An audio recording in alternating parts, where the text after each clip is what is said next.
বিবাহিত যারা আছেন অনেকে এই প্রশ্ন করেন, হুজুর বিয়ে করেছিলাম প্রথম 1-1.5-2 বছর ভালোই লেগেছে, 4-5 বছর হয়ে গেল, এখন আর ভালো লাগে না, এক তরকারি কতদিন খাবো?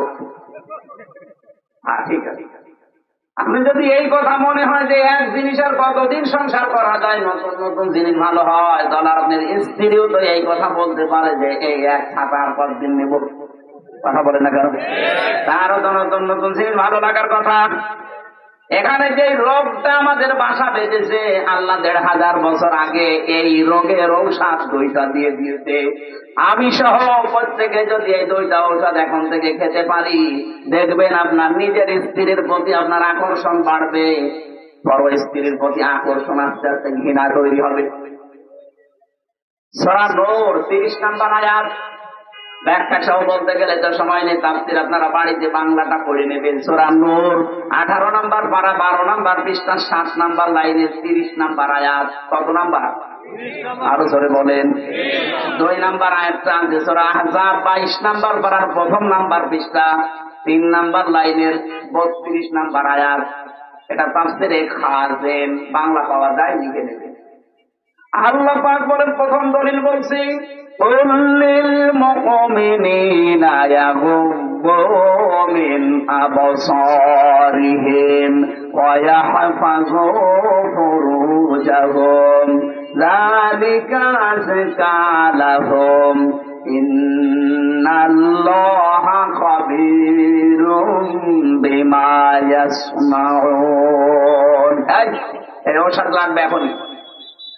আল্লাহ বলেন, মুমিন পুরুষ যারা তাদেরকে বলেন, পর নারী দেখলে যেন তারা চক্ষু নিম্নগামী করে। যদিও এটা এত সহজ না যত সহজ আমি বলে ফেলছি। শয়তান তার বসে নেই, ও জাল হিসাবে ওদেরকে ব্যবহার করবে, ওই জালে চোখ দেওয়া যাবে না।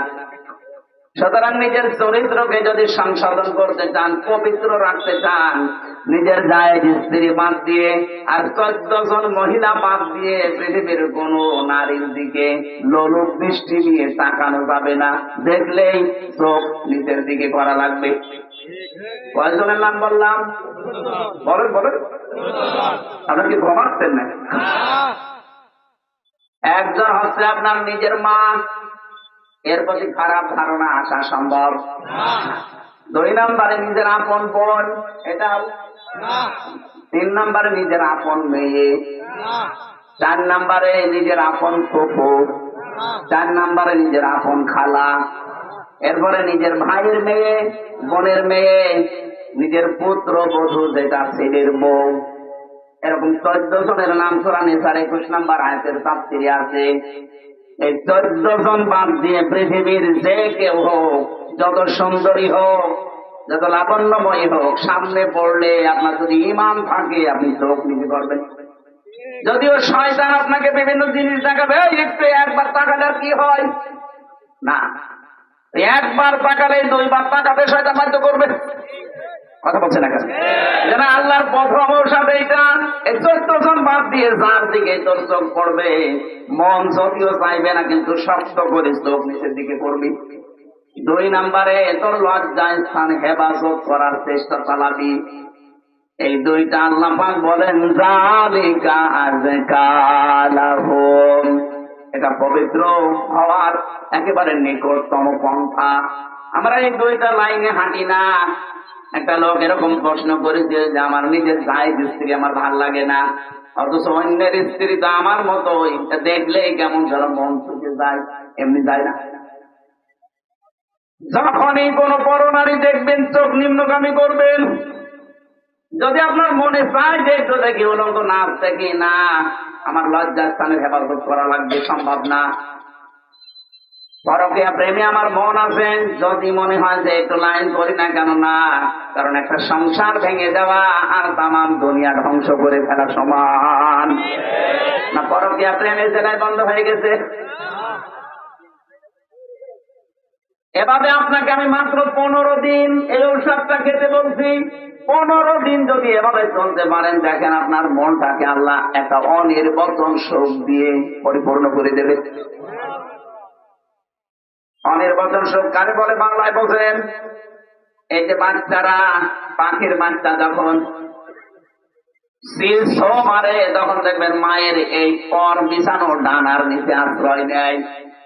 কোরআনে কারিমে সূরা বানি ইসরাইলের 23-24 নাম্বার আয়াতে উদাহরণটা দিয়েছেন, অখফিজ লাহুমা জানাহাদ-দুল্লি মিনার রাহমা। তোমার ডানাকে এভাবে ডাউন করার পরে ফল করে দাও। আপনার আল্লাহ এখানে কিন্তু পাখির কাছ থেকে ডানা হাওলাত করে এভাবে উদাহরণ দিয়েছেন।